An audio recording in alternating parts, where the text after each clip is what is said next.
I am Ferdinand Marcos, and I am the President of the Republic of the Philippines. I stand today on behalf of 110 million Filipinos. Hello people and hello universe, it's me again. Shout out sa inyo mga kababayan. Nako, mayroon tayong napakagandang update, upload videos. Ito po isa sa mga video ni Pangulong Marcos Jr. sa kanyang YouTube channel. Kahapon po ito mga kababayan, February 25, ginawa niya ito.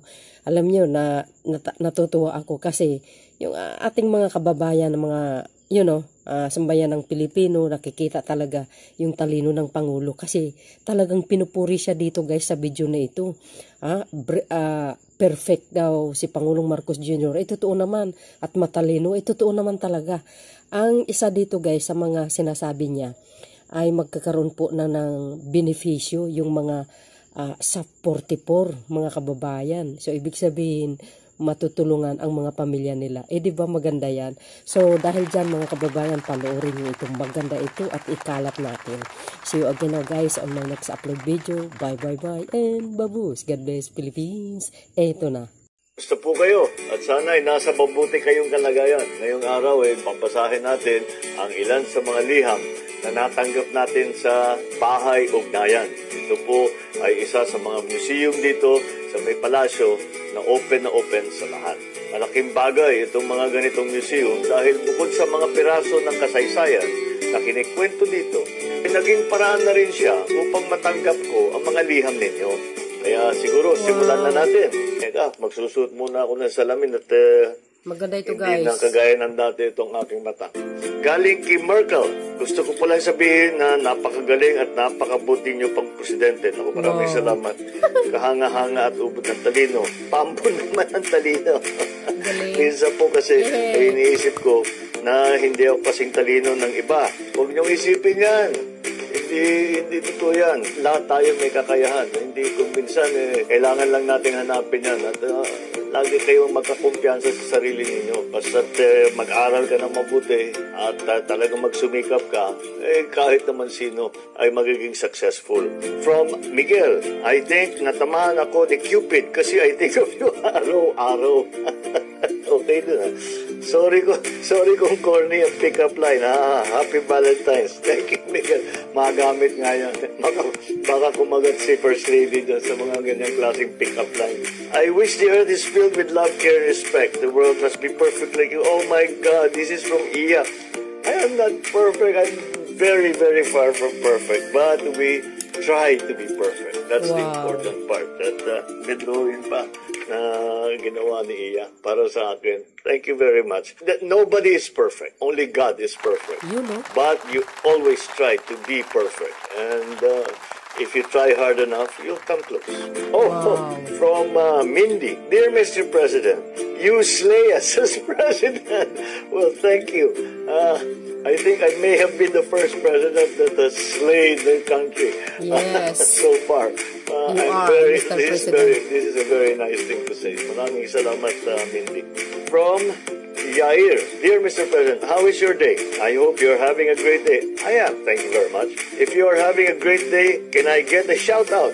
Well, if you're reading this and you give me a shout out, thank you and have a great day. Shout out to Yair Deniega. Thank you very much for your letter. Aling naman kay Abby. Happy Valentine's, our dear President. God bless you and your entire family. Maraming salamat. My dear President, please find time to visit us as sa Fort Santo Domingo, Santa Rosa. It's a pleasure to meet and greet you face to face. Thank you. Asahan ninyo na pagkakataon tayo na one of these days makapunta ako dyan. Ngunit inayos na natin lahat ng mga benepisyo ng ating mga SAP 44 para tiyakin naman na yung mga pamilya nila ay hindi naging baliwala ang sakripisyo ng ating mga magigiting na pulis na nasawi sa ganong operasyon. Now, from Erica, I am a humanities student and a huge interest in politics and history. Well done. I do believe that people, especially in the Philippines, have distorted ideas of politics. Even me myself, I admit that it is difficult to filter what is true, to be 100% objective, to take a stand and such. I still have a lot to learn, but as broad as the concept of politics, I would like to simply think that whatever happens, we are all humans who deserve to live and to be led as humans. You have it. You have it exactly right. Politics should be in the service of the people. Politics should not be in the service of one party, should not be in the service of one person. Certain,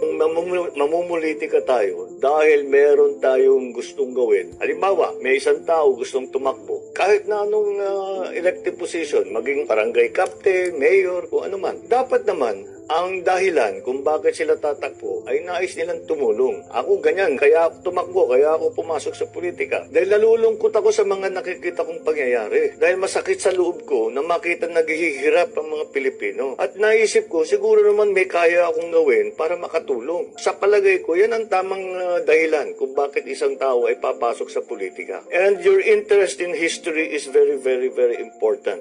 Because we have much to learn from history. And the history that has been made a long, long time ago, and the history that's being made now, all of this is important. We just have to realize that politics actually is a constant. Problem is, now with the technology that we have, mahirap talagang makatingin kung ano yung fake news, ano yung totoo. It's really up to you. Huwag kayong magbabasa yung isa lang bagay. Basahin nyo lahat. Ang turo sa akin ng lola ko, sabi niya, magbasa ka ng kahit na ano. At ikaw nang bahala na mangilatis kung ano yung maganda at hindi, ano yung hindi tama. And that's what you have to do. That's what history can guide us with. Because we have experienced this before. Politics is essentially about the human condition. It is about an ideology that you hold dear, a principle that you will not compromise, so that you can help the people, so you can be of service to the people. Not to yourself, not to your party, not to your family, but for the people. Meron dito napakagandang drawing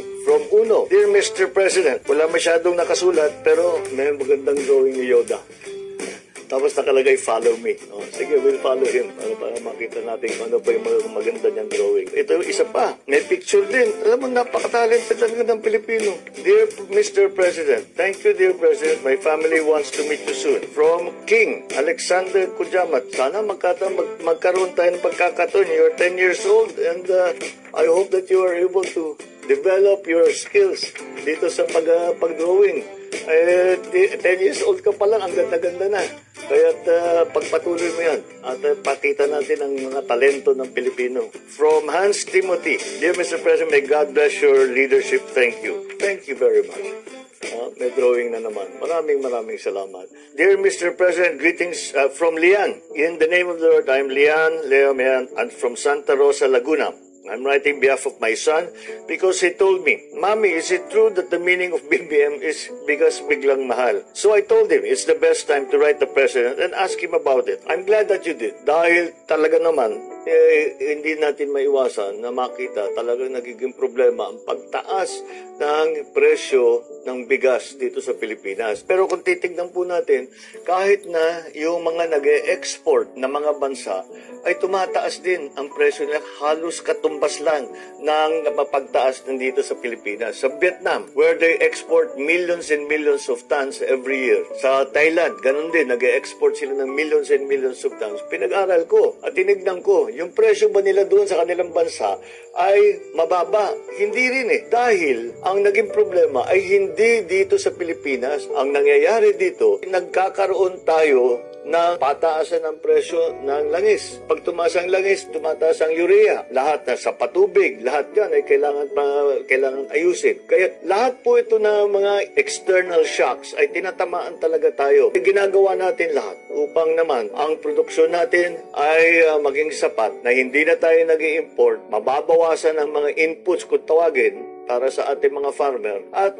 sana naman may stabilize man lang natin yung presyo ng bigas. Ito naman ay galing kay Mark. Please don't phase out our traditional jeepney. Ito po ay simbolo ng Pilipino. Meron pa kay Sofia. I hope you can do something about our jeepney. It is getting worse. At ito naman, from Eduardo, let's industrialize, sir, maski motorcycle lang para sa lahat ng tricycle sa bansa ang umpisa. Alam nyo, totoo na nga naman to, ang jeepney kinikilala na sa buong mundo. Hindi po natin pinapalitan ang ating traditional na jeepney. Ginagawang lang nating modern. Dahil yung pagkalinipat natin, ang gagawin natin electric yung mga yan, ay mas malaki ang kikitain ng ating mga nagpapasada. Dahil ang cost per kilometer ng mga electric na bagong modernized na jeepney ay mas mababa. Mas maganda nga ang kita ng ating mga nagpapasada. Bukod pa ron, hindi tayo nagdadagdag sa pollution at tayo sa Pilipinas ay ginagawa natin ang lahat ng kaya natin gawin para naman tugunan ang problema ng climate change. Pero higit pa sa pagbabago at pagmoderno ng mga pampublikong sasakyan, kailangan na rin nating iwanan ang lumang pag-uugali sa kalye. Dapat moderno na rin. Ang bagong Pilipino ay disiplinado sa pagmamaneho. Nagbibigayan, may konsiderasyon sa kapwa, sumusunod sa batas, trapiko. Yan ang mga kailangan nating i-modernize din. Tama na yung mga madamot sa daan, mga nagbababa ng pasahero sa gitna ng daan, mga hindi ginagalang ang bike lane, hindi pinapadaan ng mga ambulansya, pagpapag sa tabi ng daan na nagiging obstruction sa daloy ng traffic. Bagong Pilipinos na po tayo, disiplina ang dapat pairalin. Maraming salamat po sa inyong mga liham. Susubukan kong basahin ulit lahat pagka nagkaroon ng oras ulit. Pero bago tayo magtapos, ay gusto kong bigyan ng paggalang at pag-alala ang ating mga nasawi na sundalo sa Lanao del Norte nitong linggo na ito sa mga engkwentrong nangyari. Tayo po ay sumasaludo sa sakripisyo ng ating 6 na sundalo na nagbuwis ng buhay sa isang engkwentro upang tayo ay protektahan laban sa mga terorista. Hindi natin makakalimutan ang kanilang kadakilaan at kabayanihan. Ipagpatuloy natin ang kanilang pinaglaban at uusigin natin ang mga kalaban ng kapayapaan. Ipinapangako natin sa kanilang mga mahal sa buhay at sa sambayan ng Pilipinas na ating ipapadama sa kanilang mga naulila ang pagmamahal at pagkikilala ng pamahalaan sa kanilang nagawang sakripisyo. Ang kalungkutan na ating nadarama sa sakripisyo ng ating 6 na magigiting na sundalo ay gagamitin nating lakas upang ibayong pagsikapan natin na sugpuin ang mga teroristang nag-ahasik ng panganib sa ating mamamayan. Magpapatuloy ang laban sa terorismo. Magpapatuloy ang landas tungo sa bagong Pilipinas.